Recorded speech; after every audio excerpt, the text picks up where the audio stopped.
इन्ना लिल्लाहि व इन्ना इलैहि राजिऊन। आज सुबह ये दुख भरी खबर सुनकर कि मोहतरम मौलाना फैजुल वहीद साहब कासमी नव्वरल्लाहु मरकदहू अल्लाह को प्यारे हो गए, बहुत दुख हुआ। मगर हर इंसान को अल्लाह के पास ज़्यादा है।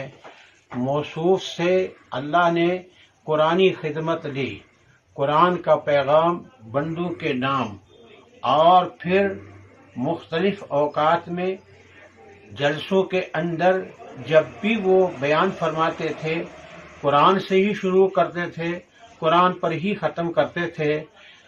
अल्लाह ताला जन्नतुल फिरदौस का मकाम आली नसीब फरमाए और उनके अहले खाना को ये सदमा बर्दाश्त करने की तौफीक अता फरमाए, और उनके जितने भी मुताल्लिकीन हैं जो आज दुख से दो चार हैं, अल्लाह रब्बुल आलमीन सबको ये सदमा सहने की कुव्वत बर्दाश्त अता फरमाए।